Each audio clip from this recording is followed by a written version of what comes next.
Halo guys, balik lagi bersama Bang Teo di sini. Kali ini Bang Teo akan melanjutkan cerita Again the Sky Supreme. Buat kalian yang penasaran, langsung saja ya simak video kali ini. Sebelum dimulai ada saweria dari Bang Asia. Yuk bisa bikin 1 jam min biar cepet tamat NTZZ-nya min. Kalau untuk 1 jam mungkin belum bisa ya. Ini pun webnya lagi error teman-teman. Mimin lagi nyari web lain dan ketemu dengan bahasa yang agak rumit, nggak masalah. Yang penting bisa cepet upload ya. Nah, untuk Bang Asia sendiri semoga lancar rezekinya. Amin. Oke, lanjut ke videonya. Malapetaka macam apa ini dan siapa Tanyun? Di Wulong bergumam pada dirinya sendiri, seolah-olah dia telah menangkap beberapa pikiran, tetapi untuk sementara waktu, dia tidak dapat mengingatnya. Pada saat ini, adegan yang membuat Di Wulong merasa lebih mengejutkan terjadi. Dia yang mengintip melalui kesadaran abadinya, melihat Tanyun yang berdiri di langit, tiba-tiba melonjak hingga berukuran 3.000 kaki, seperti dewa raksasa yang turun di laut abadi 9 surga. Tanyun sombong dan acuh tak acuh. Malapetaka Hongmeng, karena aku tidak takut padamu sebelumnya, aku tentu saja tidak takut padamu sekarang ini. Begitu suara itu jatuh, malapetaka menukik ke arah Tanyun dengan kecepatan yang sangat cepat. Pada saat yang sama, di permukaan malapetaka surgawi Hongmeng, kekuatan emas, kayu, air, api, tanah, angin, guntur, ruang, waktu, dan kematian dicurahkan dengan gila-gilaan. Ledakan, dengan suara keras dan suara retakan tulang, malapetaka surgawi Hongmeng menghantam tubuh Tanyun. Dalam kabut darah, kulit di wajah Tanyun pecah, tulang rusuknya patah, dan dadanya runtuh. Lengan dan kakinya tidak mampu menahan kekuatan malapetaka. Daging dan darahnya berceceran, sehingga memperlihatkan tulangnya. Ketika malapetaka surgawi Hongmeng hilang, Tanyun yang hampir tersisa tulang jatuh ke laut. Segera, kerangka setinggi 3.000 kaki tenggelam ke laut abadi 9 surga. Pada saat ini, awan gelap yang menutupi pulau Wang Sungsun dengan cepat menghilang ke udara, memperlihatkan matahari terbenam. Di Wulong menggunakan teknik tembus pandang dan bersembunyi di kehampaan, seolah-olah dia memikirkan sesuatu. Di matanya yang keruh, ada kejutan yang tak terkendali, dan dia berkata pada dirinya sendiri, "Aku ingat, ada desas-desus bahwa di alam semesta, hanya Hongmeng Supreme yang telah mati, yang memiliki kekuatan 5 atribut, angin dan guntur, waktu dan ruang, kematian dan cahaya pada saat yang sama." Tahun yang tak terbatas telah berlalu.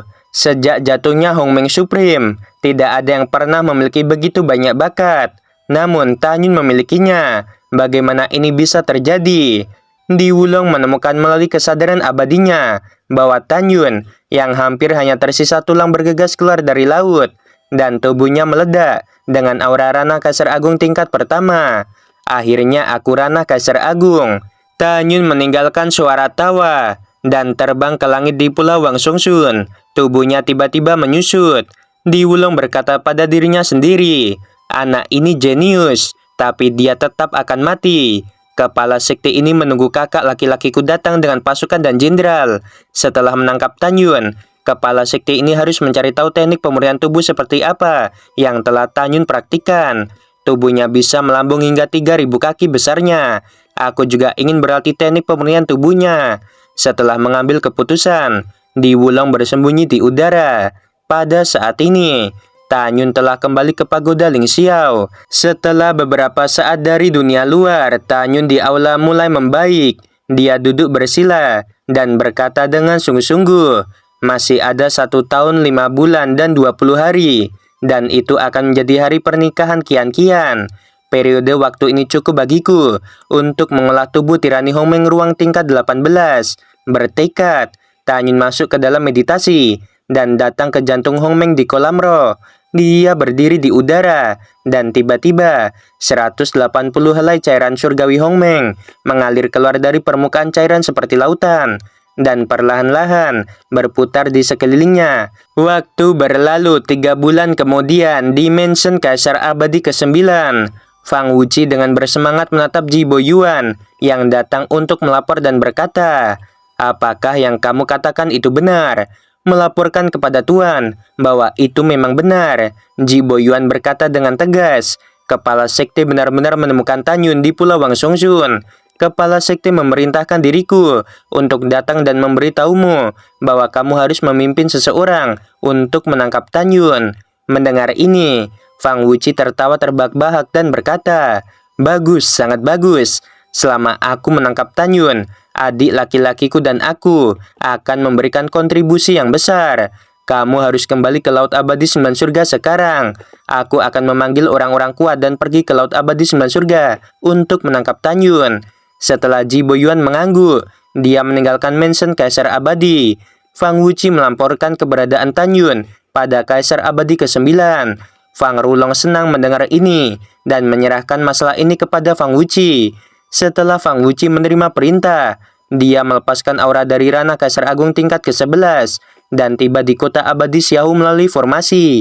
1 jam kemudian, di kota Abadi Xiaohu, di mansion Jenderal Bai Yuan dengan putra sulungnya Bai Sun dan putra keduanya Bai Chang memasuki aula VIP. Bai Yuan mengepalkan tinjunya ke arah Fang Wuci. Lalu dia berkata, "Saudara Fang, mengapa kamu ada di sini?" Sekarang Bai Yuan terlihat kuyu dan menakutkan. Dalam beberapa dekade terakhir, setiap kali dia memikirkan kematian tragis putra ketiganya yaitu Bai Xiao, hatinya seperti pisau. Bai Sun dan Bai Chang menghadap Fang Wuci dengan hormat. Lalu mereka berkata, "Kami telah melihat Paman Fang. Ya, jangan terlalu sungkan." Fang Wuci menyelesaikan kata-katanya, memandang Bai Yuan dan berkata, "Aku membawakanmu kabar baik. Tan Yun yang membunuh Xiaoer ada di Laut Abadi Sembilan Surga." Mendengar ini, mata keruh Bai Yuan mengungkapkan kegembiraan dan kemarahan yang mendalam. Dia menyeringai, "Itu bagus. Aku harus mencabik-cabiknya untuk membalaskan dendam Xiaoer." Setelah itu, Bai Yuan mengerutkan kening. "Ayo kita habisi Tan Yun. Bajingan ini menghabisi putra ketigaku. Aku tidak bisa membiarkan orang lain sampai di sana dulu." Fang Wuci melambaikan tangannya dan berkata, "Kamu jangan khawatir. Berita ini tidak pernah aku beritahu pada siapapun selain Kaisar Abadi. Kamu dan aku seperti saudara kandung. Dan Tuan Kaisar Abadi telah mengatakan bahwa siapapun yang menangkap dan menghabisi Tan Yun akan mendapatkan hadiah. Aku bahkan tidak memberitahu 10 penguasa kota. Jadi aku melakukan perjalanan khusus untuk memberitahumu." Setelah mendengarkan, Bai Yuan berkata dengan penuh rasa terima kasih. "Terima kasih saudara Fang. Tidak perlu sopan. Kita bukan orang asing." Fang Wuci membuang senyumnya dan berkata dengan dingin, "Sekarang kamu dan aku serta adikku berada di tingkat ke-11 dari Rana Kaisar Agung. Cukup untuk menghabisi penjaga Tan Yun yang bernama Sang Guancong. Selama Sang Guancong dihilangkan, Tan Yun tidak akan bisa lari. Belum terlambat. Ayo segera berangkat. Cepat menuju Laut Abadi Sembilan Surga dan bergabung dengan saudara keduaku." Mendengar ini, Bai Yuan mengangguk berat. "Baiklah, ayo kita pergi." "Ayah, aku juga akan pergi." Bai Sun mengertakkan giginya dan berkata lagi, "Aku akan menelanjangi Tan Yun hidup-hidup." "Aku juga ingin pergi." Bai Chang berkata dengan mata merah, "Aku akan menghabisi Tan Yun dan membahaskan dendam adik ketigaku." Bai Yuan melihat bahwa Bai Sun dan sekarang di Rana Kaisar Agung tingkat ke-5 dan Bai Chang yang merupakan peringkat ke-9 dari Rana Kaisar Agung akhirnya mengangguk dan berkata dengan sungguh-sungguh, "Baiklah, kalian berdua bisa ikut." Setelah itu, ayah dan anak serta Fang Wuci mereka terbang keluar dari aula VIP. Sebulan kemudian, Bai Yuan dan putranya serta Fang Wuci telah tiba di Laut Abadi Sembilan Surga dan terbang menuju tempat yang disepakati dengan Di Wulong. Fang Wuci memandang Di Wulong dan berkata sambil tersenyum, "Adik kedua, selama kita menghabisi Tan Yun dan menyerahkan kepalanya kepada Kaisar Abadi, kita akan memberikan kontribusi besar. Kita akan mendapatkan hadiah." Di Wulong tersenyum dan berkata, "Kakak, kamu dan aku, serta saudara Bai Yuan, semuanya berada di peringkat ke-11 Rana Kaisar Agung. Kali ini, Tan Yun dan yang lainnya tidak akan bisa melarikan diri." 1 jam kemudian, di pagoda Ling Xiao, Tan Yun memanipulasi cairan ilahi Hong Meng dan telah menyelesaikan pengolahan seluruh kulit tubuh. Sejak itu, ia telah memasuki tubuh tirani Hong Meng ruang tahap awal. Suara mendesing. Tanyun yang sedang duduk bersila melompat dan berteriak, "Tubuh tirani ruang!" Ketika kekosongan di aula bergetar dan retak, ukuran tubuh Tanyun melonjak hingga 4.000 kaki. Merasa bahwa tubuh dipenuhi dengan kekuatan yang belum pernah terjadi sebelumnya, mata Tanyun menunjukkan kegembiraan.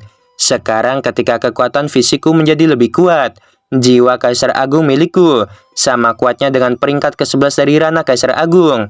Selain itu, ketika Tanyun berlatih tubuh tirani waktu, ia memperoleh kekuatan magis yang disebut pembalikan waktu. Dan pada saat ini, saat dia mengembangkan tubuh tirani ruang, dia memiliki kekuatan baru, yaitu sangkar luar angkasa. Tanyun dapat memenjarakan musuh di sangkar luar angkasa, sehingga dia bisa menghabisi musuh atau menciptakan waktu untuk melarikan diri. Selain itu, sangkar ruang angkasa dan pembalik waktu, dua kekuatan magis yang hebat, hanya dapat digunakan setahun sekali.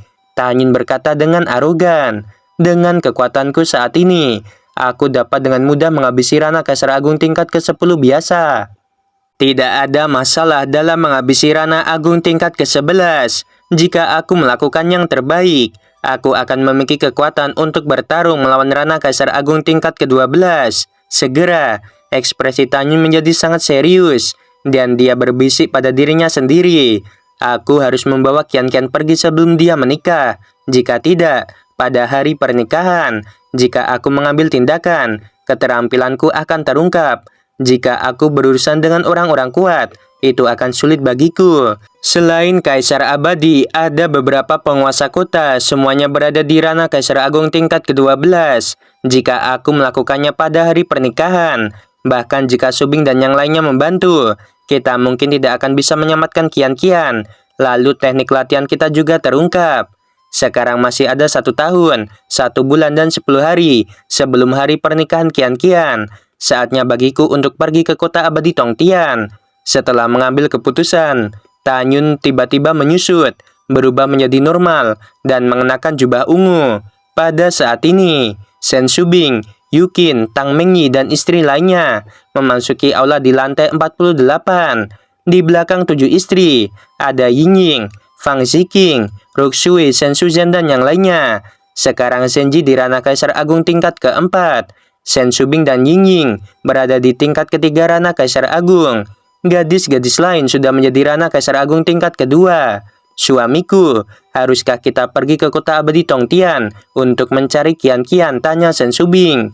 Tanyun mengangguk, melirik kekuatan para wanita dan berkata, "Kita harus membawa Qian-Qian sebelum dia menikah. Jika tidak, begitu pernikahan dimulai, akan banyak orang-orang kuat yang datang. Kapan kita pergi ke kota abadi Tongtian?" tanya Zenji.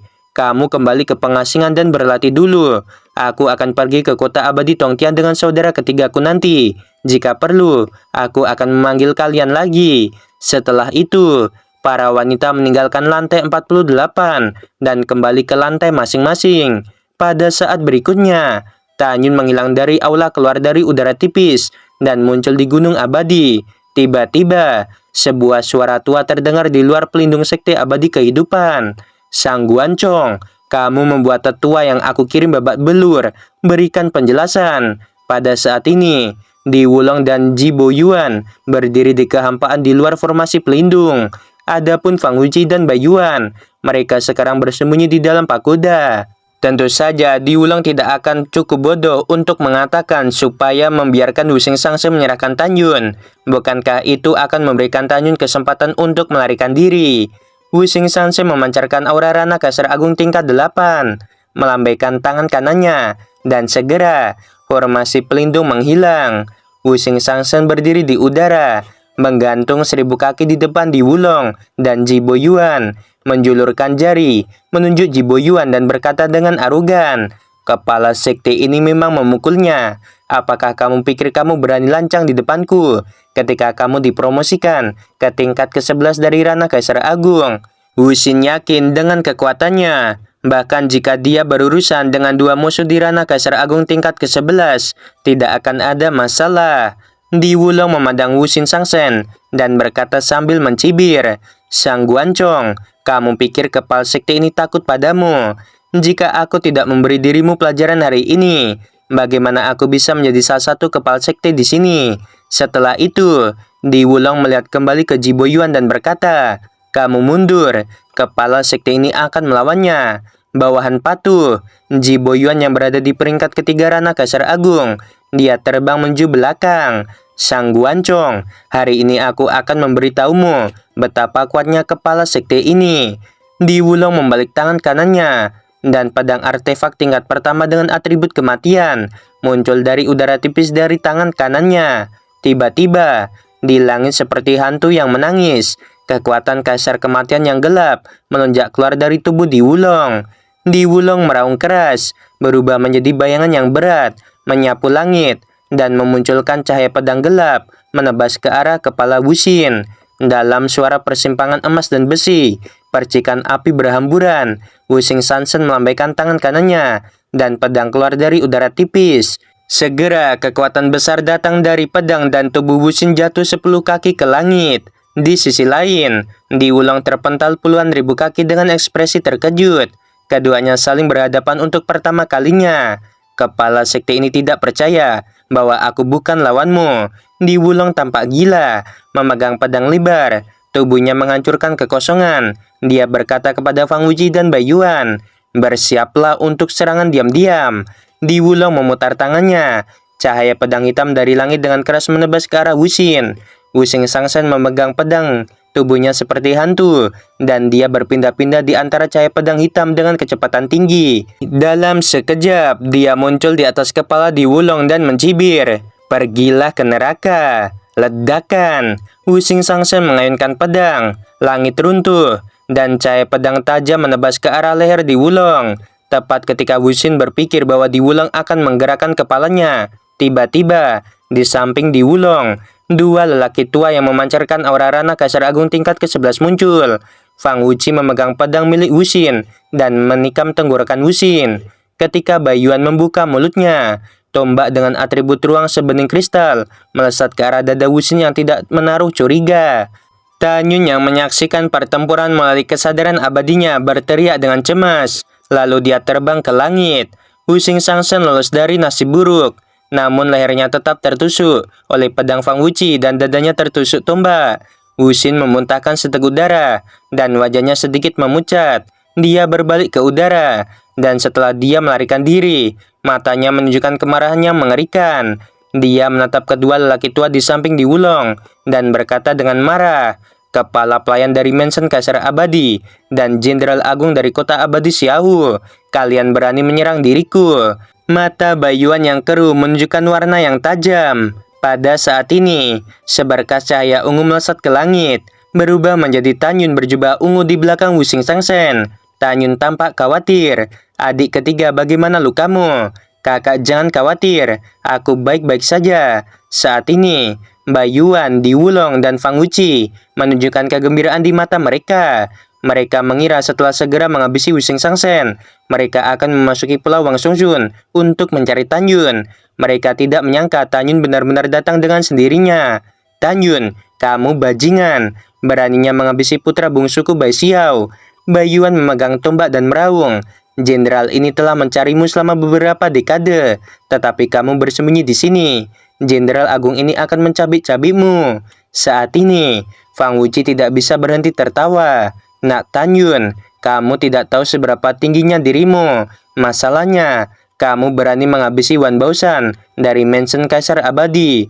Hari ini aku ingin mengambil nyawamu dan kemudian memberikan kepalmu kepada Kaisar Abadi untuk menerima hadiah." Wuxin tampak cemas dan berkata, "Kakak, aku terluka. Aku khawatir aku bukan lawan dari ketiganya.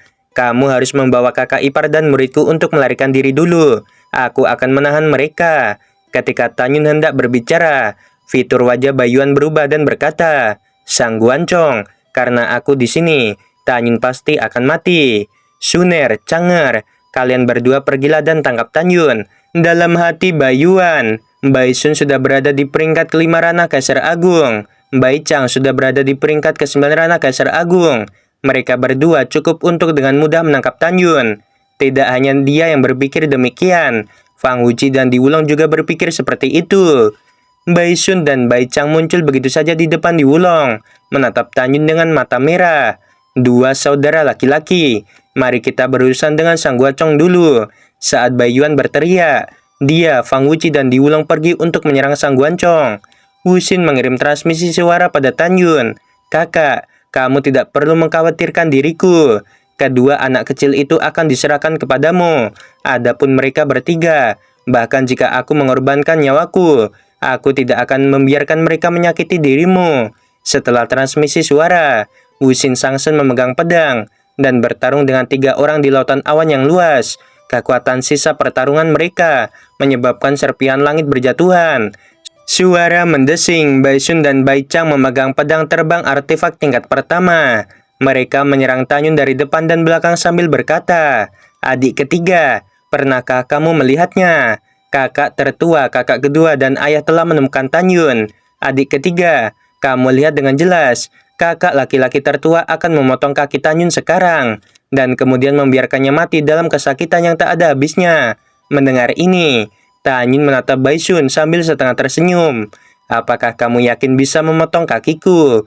Tanyun, aku tahu kamu memiliki kemampuan untuk melompati tantangan, tapi izinkan aku memberitahumu." Wajah Baisun menonjol dengan urat biru, dan dia tertawa marah.